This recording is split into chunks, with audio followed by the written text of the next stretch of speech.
Hello student, this is the video number 1 of diffraction of light. ठीक है बेटा जी, हम लोगों ने अब तक डिस्कस किया है इंटरफेरेंस ऑफ लाइट। अब हम लोग लाइट का एक नया फिनोमेना पढ़ने जा रहे हैं, उसको बोलते हैं डिफ्रैक्शन ऑफ लाइट। ठीक है ना।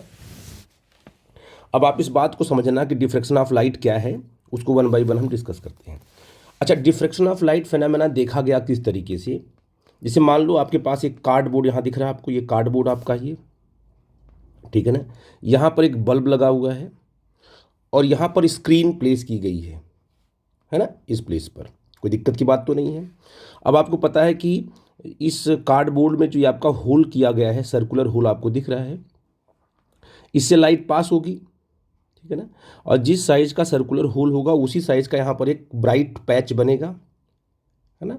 स्पॉट यहाँ बन जाता है स्क्रीन पर, तो नो प्रॉब्लम, क्योंकि लाइट इसमें से गई होगी और इसमें इसके अंदर से पास होगी और जा कर के वो स्क्रीन पे गिरेगी, तो आपको एक सर्कुलर पैच आपको स्क्रीन पर दिखाई पड़ेगा। ये तो आप समझ रहे हो, ठीक है ना। लेकिन होता क्या है, जब इस होल को हम छोटा करते हैं, है ना, इस होल को हम छोटा करते हैं तो ये जो पैच है ये और छोटा होगा। फिर हमने होल को और छोटा किया तो जो आपका यहाँ पर स्क्रीन पर जो ब्राइटनेस है वो और छोटा हुआ। इसके बाद देखते हैं कि इसकी जो इस होल की जो साइज है अगर बहुत छोटी कर दी जाए, ये जो लाइट आ रही है इस लाइट की अपनी वेवलेंथ होगी। अगर जो उस लाइट की वेवलेंथ है उस लेंथ के ऑर्डर का क्या है, ये सर्कुलर पैच कर दिया जाए। वेवलेंथ के ऑर्डर का मतलब क्या है, जैसे मान लीजिए ये लाइट आ रही है, इस लाइट की वेवलेंथ है 10⁻⁻10 मीटर, बहुत छोटी है ना वेवलेंथ का ऑर्डर। तो ये जो सर्कुलर आपका ये जो सर्कुलर होल है इसकी भी क्या है साइज, यानी इसकी जो रेडियस कर दी जाए 10⁻⁻10 मीटर, तो बहुत छोटा हो जाएगा इसका क्या बोलते हैं होल। और इसका होल अगर इस लाइट के वेवलेंथ के ऑर्डर का होने लगा और इतना छोटा हो गया, तब यहाँ पर सर्कुलर पैच आपको नहीं मिलेगा। लाइट क्या है, ये पूरी की पूरी लाइट स्क्रीन पर फैल जाती है, मतलब छोटा सा होल है और हमें ये देखना था कि छोटे से होल से लाइट निकलेगी, निकल करके आपको स्क्रीन पर छोटा सा होल बनना चाहिए था, यहाँ पर सर्कुलर होल बनना चाहिए था, लेकिन ऐसा नहीं हुआ। ये लाइट क्या होगी, पूरी की पूरी स्क्रीन पर फैल गई, स्प्रेड हो गई, क्योंकि ये शैडो जोन है, ये भी शैडो जोन है, इसकी चारों तरफ शैडो जोन है। तो लाइट का शैडो जोन में चला जाना ही क्या करता है, क्या कहते हैं उसको, बोलते हैं डिफ्रैक्शन ऑफ लाइट। लाइट यहाँ ना होकर के लाइट पूरे के पूरे क्या है स्क्रीन पर फैलने का मतलब क्या है, क्या यहाँ पर लाइट को पहुँचना चाहिए। कहोगे सर नहीं, क्योंकि कार्डबोर्ड में जो होल है उसके लाइन में तो यही पॉइंट आपका आ रहा है, लेकिन लाइट जो है शैडो जोन में भी पहुँच गई, इसका मतलब लाइट यहाँ से मुड़ गई होगी, ऐसे लाइट इसके अंदर से गई होगी, ऐसे मुड़ी होगी, तभी तो लाइट यहाँ पहुँची होगी, यहाँ से मुड़ के यहाँ पहुँची होगी। तो लाइट का शैडो जोन में चला जाना, कि क्या बोलते हैं उसको, डिफ्रैक्शन ऑफ लाइट, ऐसा होता है। और डिफ्रैक्शन ऑफ लाइट को आप हाइगेंस प्रिंसिपल से बड़े आसानी से एक्सप्लेन कर सकते हो। तो इसके एनिमेशन को देखते हैं कि हो कैसे रहा है। देखो, अगर मैं थोड़ा सा इसको मैं क्लिक करता हूँ, देखो ध्यान से देखो, आप इसको फिर से देखना एक बार तो आपको समझ में आएगी बात। जैसे ही छोटा सा पैच, देखो ये पैच छोटा हो रहा, छोटा हो रहा, देखो ये भी छोटा हो रहा ब्राइटनेस, और ये जब ये बहुत छोटा होगा देखो ये फैल गई लाइट। देखिए ये मतलब हुआ कि जो सर्कुलर पैच बहुत ही छोटा होगा, मतलब कितना छोटा, लाइट के वेवलेंथ के ऑर्डर का। देखो पैच बड़ा है ना, इतना बड़ा ब्राइटनेस है आपका, ये और छोटा, देखो छोटा हो रहा है, ये छोटा हो रहा है तो ये भी छोटा हो रहा है, आप लोग चेक करना। तो अभी देखेंगे, देखो बड़ा एक बार फिर से देखते हैं, देखो पैच आपका छोटा हुआ, देखो यहाँ पर ब्राइटनेस छोटा हुआ, फिर फैलने का मतलब क्या है, ये बहुत छोटा हुआ तो पूरी की पूरी लाइट शैडो जोन में चली गई। वो अलग बात है कि ब्राइटनेस गायब हो गया और ये लाइट पूरी की पूरी फैल गई स्क्रीन पर, ठीक है ना। आई थिंक एनिमेशन से आप बात समझ पा रहे हो मैं क्या कहना चाहिए। इसे बोलते हैं डिफ्रैक्शन ऑफ लाइट। लाइट यहाँ से डिफ्रेक्ट होकर गई होगी, यहाँ पर डिफ्रेक्ट हो, हालांकि छोटा सा पैच है, यहाँ पर छोटा सा पैच बनना चाहिए, लेकिन ऐसा होता नहीं है। तो इस प्रकार से हमें डिफ्रैक्शन ऑफ लाइट समझ में बात आती है। तो ये तो मैंने आपको बताया एनिमेशन। इसका मतलब लाइट का किसी क्या है, लाइट का किसी ऑब्स्टेकल या किसी एपर्चर से पास होने के बाद लाइट का बेंड हो जाना ही क्या करते हैं हम लोग, डिफ्रैक्शन ऑफ लाइट। यहाँ पर मैंने प्रॉपर लिखा हुआ है इस साइड में, लेफ्ट साइड में, तो प्लीज़ इसको आप लोग वन बाय वन पढ़ना, क्योंकि आपको लिखना यहीं से है। और मैं इसी को एक्सप्लेन कर रहा हूँ एक एक करके, ठीक है। नोट्स आपको यहीं से बनाना है, इसलिए मैं यहाँ पर कोई नोट्स लिख नहीं रहा हूँ, सिर्फ आपको एक्सप्लेन कर रहा हूँ। ध्यान देना बेटा जी, मैंने क्या किया है, यहाँ पर मैंने एक स्क्रीन ले ली है, यहाँ पर हमने सोर्स ले लिया है, यहाँ हमने स्मॉल अपर्चर सिंगल अपने स्लिट ले लिया है, छोटा सा होल ले लिया है। यहाँ से लाइट, यहाँ आपका एक सोर्स है, तो यहाँ से लाइट पास होगी। देखो लाइट क्या होगी, ऐसे जाएगी इस तरीके से, तो जो लाइट होल से पास आउट होगी वो तो बाहर निकल जाएगी, और जो जाकर के क्या है, ये जो अनब्लॉक, जो आपका जो लाइट को ब्लॉक करने वाला पार्ट है, जो ब्लॉक पार्ट है ना, उस पर लाइट गिरेगी तो रिफ्लेक्ट हो जाएगी उसी मीडियम में। तो इस लाइट से कोई लेना देना तो है नहीं। जो लाइट इस स्लिट के अंदर से जाएगी वो पास होकर यहाँ पहुँचेगी, यहाँ पर पहुँचेगी, यहाँ पर पहुँचेगी। आप देखो हर पॉइंट पर लाइट आपको पहुँचती दिखाई पड़ेगी। लाइट यहाँ पहुँच गई, लाइट यहाँ पहुँची, तो ए से लेके बी तक इसके हर पार्ट पर लाइट पहुँचेगी, कि होल है ना आपका ये, तो इसके ए से लेके बी तक हर पार्ट पर लाइट पहुँचेगी। तो ए से लेके बी तक वाले पार्ट को बोलेंगे इल्यूमिनेटेड पार्ट, क्योंकि हर जगह लाइट आपकी पहुंची हुई ए से लेके बी तक, क्योंकि इसकी रेंज में आ रहा है यहाँ ए से लेके बी तक पार्ट। अब देखो ए से ऊपर का पार्ट, ए से ए डैश, क्या यहाँ पर लाइट पहुंच पाएगी? आपको सर नहीं पहुंच पा रही लाइट यहाँ पर, क्योंकि यहाँ पर ब्लॉक पार्ट यहाँ पर है जो लाइट को ब्लॉक कर देता है, तो यहाँ पर लाइट नहीं पहुंच पाएगी। इसलिए बोलते हैं ए डैश और ए को बोलते हैं शैडो जोन। क्या बोलते हैं? Shadow zone. यहाँ पर लाइट नहीं पहुंचनी चाहिए, लाइट नहीं पहुंचनी चाहिए, ठीक है, इसको बोलते हैं शैडो जोन। और बी से लेके बी डैश तक क्या है आपका, ये भी शैडो जोन है। क्यों? क्योंकि लाइट यहाँ पहुँच नहीं पाएगी, यहाँ से रिफ्लेक्ट होकर इधर चली जाएगी।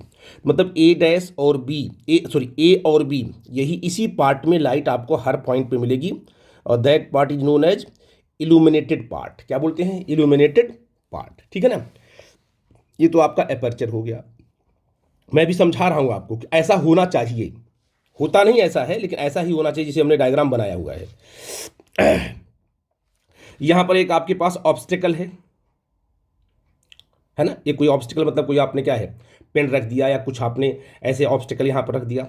अब यहां से ये सोर्स है, यहां से लाइट चलेगी, तो इस पे लाइट जाएगी तो रिफ्लेक्ट होकर वापस चली जाएगी, यहाँ जाएगी तो वापस चली आएगी। हाँ, वही लाइट यहाँ जाएगी, देखो ये यहाँ से निकलेगी लाइट, ये लाइट कहाँ पहुँचेगी? ए पर, और ये लाइट कहाँ पहुँचेगी? बी पर। इसके ऊपर लाइट पहुँचेगी आपको हर जगह, है ना, इसके ऊपर भी लाइट पहुँचेगी हर जगह, लेकिन बीच में लाइट नहीं पहुँचने वाली है। इसलिए ए और बी, इस वाले पार्ट को बोलते हैं शैडो पार्ट या शैडो जोन बोलेंगे, और ए डैश वाले पार्ट को, ऊपर वाले पार्ट को बोलेंगे इल्यूमिनेटेड पार्ट। क्यों? क्योंकि लाइट बड़ी आसानी से यहाँ तक पहुँच सकती है, बीच में कोई ऑब्स्टेकल नहीं जो उसका रास्ता रोके लाइट का, इसलिए लाइट बड़ी आसानी से पहुँचेगी यहाँ तक, यहाँ भी पहुँचेगी बड़ी आसानी से। इसलिए बी और बी डैश क्या है? इल्यूमिनेटेड पार्ट है। तो इन दोनों को मैंने समझाया है, और मैंने आपको क्या है, यहाँ अपर्चर ले लिया था, यहाँ पर ऑब्स्टिकल ले लिया था, और ठीक है, आप आई थिंक मेरी बात आप समझ रहे हो। सिंपल सी बात है कि लाइट को जहाँ पर स्पेस मिलेगा लाइट वहाँ जाएगी, और जहाँ पर लाइट को क्या है, कोई पार्ट ब्लॉक करेगा लाइट वहाँ से रिफ्लेक्ट हो जाएगी, ठीक है, नो प्रॉब्लम। तो इस तरीके से आपको मिलना चाहिए था, ठीक है ना, क्योंकि लाइट स्ट्रेट लाइन चलती है, तो इस प्रकार से लाइट का इल्यूमिनेटेड पार्ट शैडो जोन इस प्रकार से बनेगा। लेकिन ऐसा अगर आपका जो ये जो आपने एपर्चर लिया हुआ, ये एपर्चर, अगर ये एपर्चर लाइट की वेवलेंथ के ऑर्डर का है, ये जो एपर्चर है, ठीक है ना, तो ऐसा पिक्चर आपको नहीं मिलता है। लाइट जो है ए और बी वाले पार्ट में तो जाएगी, नो प्रॉब्लम, ठीक है ना, ए और बी वाले पार्ट में जाएगी, जाना ही जाना, कि लाइट के उतना उसको स्पेस मिल रहा है। लेकिन अगर एपर्चर को बहुत छोटा कर दोगे आप, तो लाइट यहाँ से क्या होती है, बेंड होकर के शैडो जोन में चली जाती है।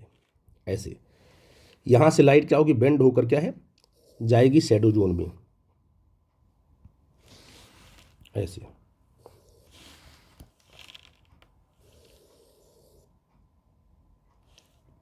ये और एज से लाइट का बेंड होकर के शैडो जोन में जाना। अब यहाँ पे देखो, यहाँ भी लाइट पहुँच गई, जो पहले शैडो जोन था जहाँ पर लाइट को नहीं पहुँचना चाहिए था, वहाँ पर लाइट यहाँ से बेंड होकर कहाँ चली गई, शैडो जोन में। यहाँ भी कहाँ आ गई, शैडो जोन में। इसका मतलब अब लाइट जो है आपको ए और बी के बीच में ही नहीं है, पूरी की पूरी स्क्रीन में आपको हर जगह दिखाई पड़ेगी। तो लाइट का शेडो जोन में चला जाना, लाइट का जो है एज से जो है बेंड हो जाना ही क्या है, bending of light from the edge is known as diffraction of light. बहुत इंपॉर्टेंट केस है, आई थिंक इसको आप समझ गए। वैसे आपका ये जो कुछ ऑब्स्टिकल आपका है, ठीक है बेटा जी। अगर जो है ये जो ऑब्स्टिकल की जो साइज है वो लाइट के वेवलेंथ के ऑर्डर की है, तो आप देखो क्या देखोगे, लाइट यहाँ से बेंड होकर के इसमें चली जाएगी शेडो जोन में, ऊपर तो जाएगी जाएगी, जाना ही जाना है, लेकिन यहाँ से बेंड होकर के शेडो जोन में ही लाइट यहाँ पहुँच जाएगी, और लाइट का शेडो जोन में जाना बेंड होकर के एज से known as diffraction of light. तो यहाँ लिखा है the phenomena of bending of light of an obstacle और aperture into a geometrical shadow, ठीक है ना, is called the diffraction of light. इसको बोलते हैं ऑब्स्टिकल बोलते, इसको बोलते हैं अपर्चर बोलते हैं। आई थिंक इन दोनों की बात आप समझ पाए मैं क्या बोल रहा हूँ, ठीक है ना। तो ये चीज़ बड़ी इंपॉर्टेंट थी कि डिफ्रैक्शन ऑफ लाइट क्या है, और हाइगन्स की थ्योरी से अब ऐसा कैसे होता है वो मैं आपको बताता हूँ कैसे होता है, ठीक है बेटा जी। हमारी जैसे कहो, आप कहोगे सर कि ऐसा तो नहीं है अगर लाइट घूम करके शैडो जोन में आ जाए, तो जैसे मान लो आप रूम में बैठे हुए हो और आपके दूसरे रूम में लाइट आ रही है, तो क्या दूसरे रूम से लाइट घूम करके आपके लाइट आपके क्या बोलते हैं कि रूम में आ पाती है? तो आप कहोगे सर नहीं आ पाती है, डिफ्रैक्ट नहीं होती है। डिफ्रैक्ट इसलिए नहीं होती हमारी जो हमारी आम लाइफ में, क्योंकि हमारी जो विंडो है, जो हमारा डोर है, इसकी जो साइज है ना, डोर है डोर, तो क्या डोर से अगर लाइट पास होगी तो क्या बेंड होकर के वो दूसरी डायरेक्शन में जाएगी? आप कहोगे सर नहीं।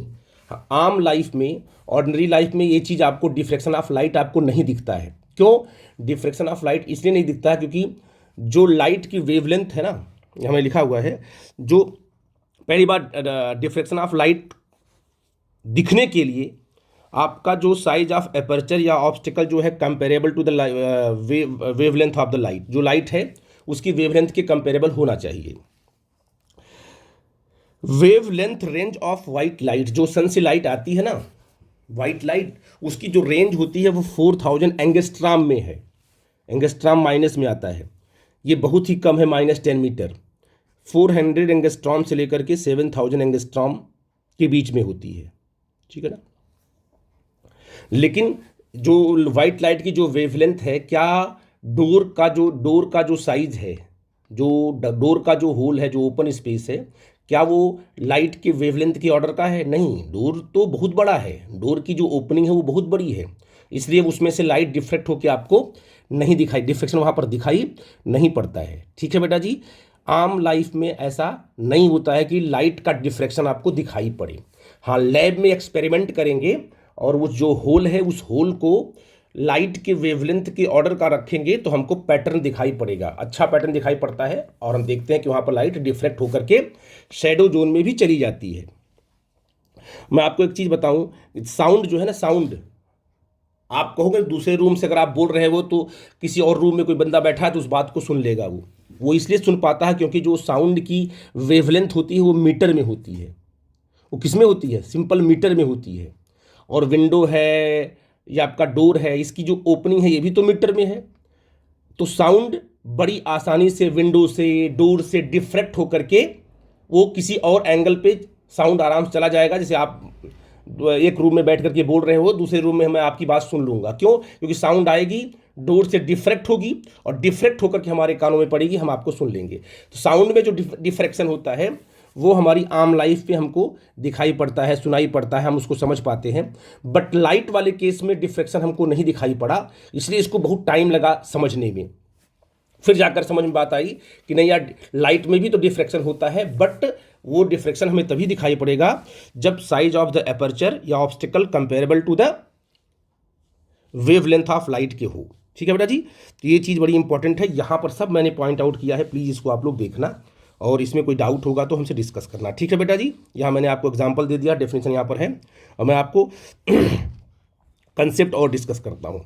अब डिफ्रेक्शन दो टाइप का होता है। एक तो होता है आपका क्या है, फ्रेजनेल डिफ्रेक्शन, नाम है, साइंटिस्ट का नाम है फ्रेजनेल डिफ्रेक्शन, जिसमें सोर्स और स्क्रीन के बीच का जो डिस्टेंस है वो होता है फाइनाइट।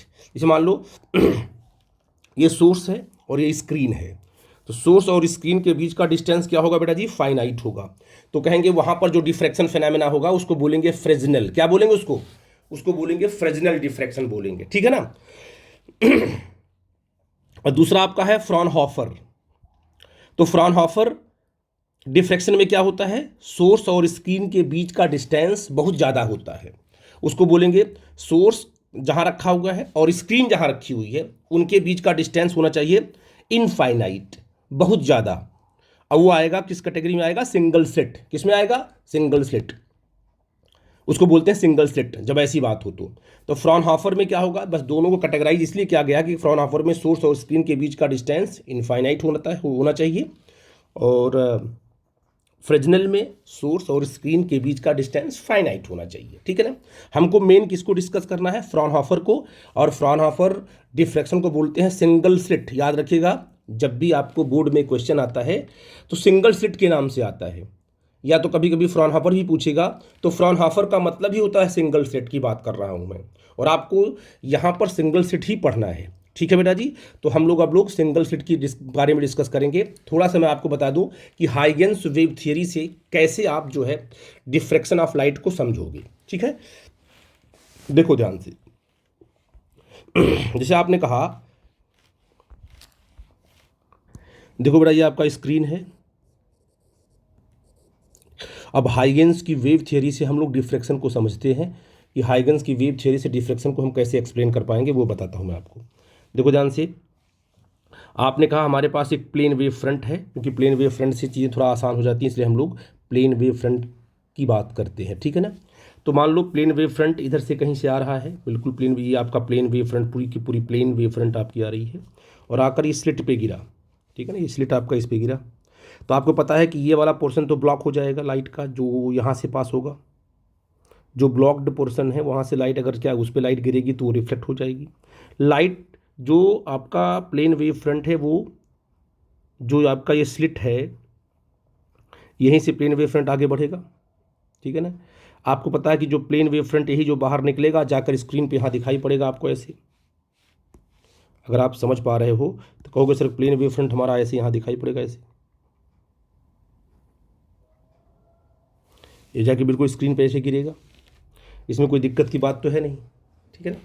लेकिन हाइगेन्स की बात अगर समझो तो हाइगेन्स ने क्या बताया था कि जो ये प्लेन वेव फ्रंट है, इस प्लेन वेव फ्रंट का हर एक पॉइंट क्या करेगा, इस प्लेन वेव फ्रंट का जो हर एक पॉइंट यहाँ पर ये सेकेंडरी वेवलेट की तरह बिहेव करेगा। मैं 3 बनाता हूँ आपको, इस पर बहुत सारी वेवलेट्स आएंगी, है ना। क्या इस पे प्लेन वेव फ्रंट पे हर एक पॉइंट सेकेंडरी वेवलेट की तरह बिहेव करेगा? आई थिंक इस बात को समझ पा रहे हो मैं क्या बोल रहा हूँ।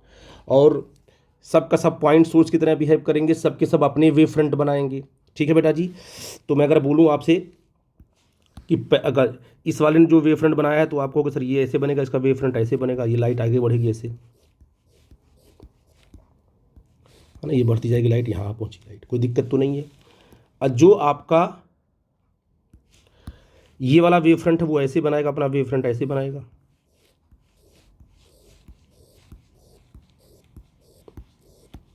है ना बेटा जी। और जो नीचे वाला बनाएगा अपना वेव फ्रंट, वो कैसे बनाएगा बेटा, नीचे वाला पार्ट जो होगा वो ऐसे बनाएगा अपना वेव फ्रंट ऐसे।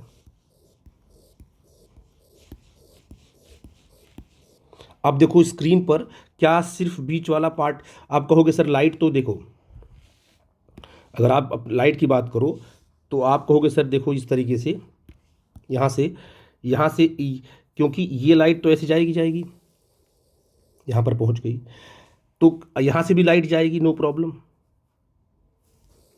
ऐसे यहाँ पहुँच गई, लाइट जा रही है, वेव फ्रंट जा रहा है तो ये भी लाइट जा रही है, ऐसे पहुँच गई, तो ये तो ठीक है। क्या ये जो वेव फ्रंट आप इस कॉर्नर जो ये वेव फ्रंट बना, क्या ये लाइट, तो आप कहोगे वास्तव में यहाँ से लेकर ये वाला पार्ट शैडो जोन है ना, इसमें लाइट नहीं पहुँचनी चाहिए, क्योंकि जितना ओपन स्पेस है उतनी ही लाइट पहुँचनी चाहिए, ये भी आपका शैडो जोन है। लेकिन वास्तव में जो सेकेंडरी वेवलेट है वो वेव फ्रंट बनाता है। देखो वेव फ्रंट क्या रेड लाइन के ऊपर वेव फ्रंट नहीं है तो क्या ऊपर लाइट नहीं है? बिल्कुल है, क्योंकि लाइट जो है अगर वेव फ्रंट के फॉर्म में आगे बढ़ रही है तो पक्का है कि यहाँ भी लाइट आएगी, यहाँ भी लाइट आएगी, यहाँ भी लाइट आएगी, यहाँ भी लाइट आएगी। इसका मतलब क्या है कि लाइट को हमेशा स्ट्रेट लाइन मानना सही नहीं है। तो आप कहोगे कि सर लाइट इसमें भी जाएगी इस तरीके से, ऐसे, और लाइट यहाँ भी जाएगी इस तरीके से। तो वेव अगर आप जो जो कॉर्नर वाला, बीच वाला तो कोई प्रॉब्लम की बात नहीं, बीच वाला तो लाइट पहुंची रही बिल्कुल सेंटर पे, लेकिन जो एज वाला जो वेवलेट है, वो वेवलेट से सिर्फ एक सिंगल लाइट थोड़ी निकलेगी। ऐसा तो है नहीं कि आपने कहा दिया कि यहाँ से एक सिंगल लाइट निकलेगी, ऐसे सिंगल लाइट निकलेगी, स्ट्रेट जाएगी बिल्कुल। अरे भाई ये तो वेव फ्रंट के फॉर्म में बन रहा है ना, ये वेव फ्रंट के फॉर्म में, तो लाइट इधर भी जाएगी, लाइट इधर भी जाएगी, है ना, लाइट हर जगह फैलेगी। इसका मतलब क्या है कि अगर according to Huygens wave theory, कि अगर वेव फ्रंट के सारे पॉइंट वेवलेट की तरह हैं, वो अपने वेव फ्रंट बना रहे हैं, तो पक्का है लाइट जो है शैडो जोन में चली जाएगी। और इस तरीके से हाइगन्स की वेव थियरी से हम लोग एक्सप्लेन कर पाए कि जो शैडो जोन है, जहाँ पर लाइट को नहीं पहुँचना चाहिए था हमारे हिसाब से, लाइट वहाँ भी पहुँचती है, क्योंकि लाइट वेव फ्रंट के फॉर्म में आगे बढ़ती है ना बेटा जी। आई थिंक मेरी बात आप समझ पा रहे हो। साथ में ये भी समझ लो कि ये जो स्लिट है, जो बीच में इसका स्पेस है, अगर इसको बहुत बड़ा कर दो, क्या कर दो, बहुत बड़ा कर दो, तो मैक्सिमम लाइट कहाँ पहुँचेगी, सेंटर पे पहुँच जाएगी, क्योंकि जितना ज़्यादा स्पेस होगा ना, होल होगा। मैंने बड़ा बनाया इसलिए क्योंकि आपको समझ में आए। इसको अगर बहुत बड़ा कर देते हो तो आपको डिफ्रैक्शन नहीं दिखता है, ऐसा ही बताया था मैंने ना, कि अगर होल क्या है, बहुत ही बड़ा है, तो डिफ्रैक्शन पैटर्न आपको नहीं दिखेगा। ऐसा क्यों होता है, क्योंकि ये स्लिट का जो आपका स्लिट जो है, आपकी स्लिट की जो विड्थ है, अगर इसको आपने बहुत बड़ा कर दिया तो मैक्सिमम लाइट कहाँ पहुँचेगी, होगा डिफ्रैक्शन होगा, यहाँ से थोड़ा सा डिफ्रैक्शन होना है, क्योंकि लाइट तो इस वाला जो लास्ट में जो आपको ऊपर जो मिलेगा वेवलेट और जो बिल्कुल नीचे मिलेगा वेवलेट, इस वेवलेट से लाइट तो फैलेगी ही फैलेगी, शैडो जोन में जाना ही जाना, क्योंकि वो तो इस प्रकार से वेव फ्रंट बनाएगा ही बनाएगा। लेकिन अगर आपने होल को, इस स्लिट को, विड्थ को बहुत बड़ा कर दिया, तो मैक्सिमम लाइट कहाँ पहुँच जाएगी, सेंटर पर, और शैडो जोन में जो लाइट पहुँचेगी वो बहुत कम पहुँचेगी। तो शैडो जोन में जो लाइट पहुँचेगी वो हमको दिखाई नहीं पड़ेगी, पहुँचेगी, लेकिन आपका ये होल इतना ज़्यादा, यहाँ पर स्लिट का जो विड्थ इतनी ज़्यादा है कि मैक्सिमम लाइट कहाँ पहुँच जाएगी, सेंटर पर, और शैडो जोन में जो लाइट पहुँच भी रही है वो बिल्कुल ना के बराबर होगी, इसलिए डिफ्रैक्शन पैटर्न हमको नहीं दिखेगा। और स्लिट अगर आपने छोटा करना शुरू कर दिया, तो स्लिट छोटा करना शुरू कर दिया, तो सेंटर पर जो लाइट पहुँच रही है उसकी वैल्यू भी कम होगी। स्लिट छोटा करोगे, सेंटर पर जो लाइट पहुंचेगी उसकी क्या है, वैल्यू भी कम होगी। और जब सेंटर पे लाइट की वैल्यू कम होगी, तो जो भी लाइट कहाँ जा रही है, शैडो जोन में, वो इफेक्टिवली होने लगेगी, मतलब उसका भी इफेक्ट आने लगेगा। सेंटर पर लाइट बहुत ज़्यादा है, तो शैडो जोन में जो लाइट डिफ्रेक्ट होकर पहुंची हुई है उसका इफेक्ट बिल्कुल न के बराबर होगा, वो हमको नहीं दिखेगा। लेकिन सेंटर पर जो है लाइट अगर थोड़ी कम पहुंचे, तो कम रहेगी, तो शैडो जोन में जो लाइट पहले से पहुंची हुई डिफ्रैक्शन फिनोमेना की वजह से वो भी हमको समझ में आने लगेगा। इसलिए स्लिट को बहुत छोटा करते हैं कि सेंटर पर जो ब्राइटनेस है ना, वो थोड़ा सा कम रहे, और क्या है, शैडो जोन वाला जो भी क्या है, शैडो जोन वाला जो भी आपका लाइट है वो आपको दिखने लगे। इसलिए कहते हैं कि जितना इसको छोटा करोगे उतना बढ़िया डिफ्रैक्शन आपको दिखेगा। लाइट जो है वो पूरे के पूरे स्क्रीन पे फैल जाती है, और फैलती तो यहाँ भी है बट दिखेगा नहीं। अच्छा पैटर्न कब दिखेगा, जब स्लिट की विड्थ लाइट के वेवलेंथ के कंपेरेबल हो। आई थिंक यहाँ हाइगन्स की वेव थ्योरी से आप समझ पाए कि किस तरीके से शैडो जोन के अंदर लाइट पहुँचती है। अगर कोई डाउट होगा बेटा तो हमसे डिस्कस करना, ठीक है ना। अब हम लोग को जो पढ़ना है वो सिंगल स्लिट पढ़ना हमारे सिलेबस में है, और ये हमें Fraunhofer class of diffraction pattern, मतलब फ्रॉनहोफर डिफ्रैक्शन पैटर्न पढ़ना है, जिसमें सोर्स और स्क्रीन इनफाइनाइट पे होंगे, उसे बोलेंगे सिंगल स्लिट। आई थिंक इतनी बातें समझ में आ गई। देखो डायग्राम यहाँ पर देखो बेटा जी, हमने सब बना रखा है, डायग्राम भी दिया हुआ है। अब हम पढ़ने जा रहे हैं क्या है, मैं आपको दिखा दूँ फिर आगे बढ़ूँ। देखो ये फ्रॉनहोफर, ये आपका है फ्रॉनहोफर डिफ्रैक्शन, है ना बेटा जी, इसको बोलते हैं फ्रॉनहोफर डिफ्रैक्शन। देखो ये फ्रॉनहोफर डिफ्रैक्शन पढ़ना है, सिंगल स्लिट लेनी है हमको, इसका यूज करना है। इस मैंने प्रॉपर लिखा हुआ है, प्लीज़ इसको आप लोग देखना। यहाँ इसकी एनालिसिस की हुई है, इसको मैं समझा रहा हूँ आपको। डायग्राम बिल्कुल ऐसे ही बनेगा, लिखना आपको इतना ही है, ठीक है। जितना पॉइंट आउट मैंने किया है प्रिंसिपल है, और इसकी मैथमेटिकल थियरी है, ठीक है ना, उसको भी आप लोग देख लेना।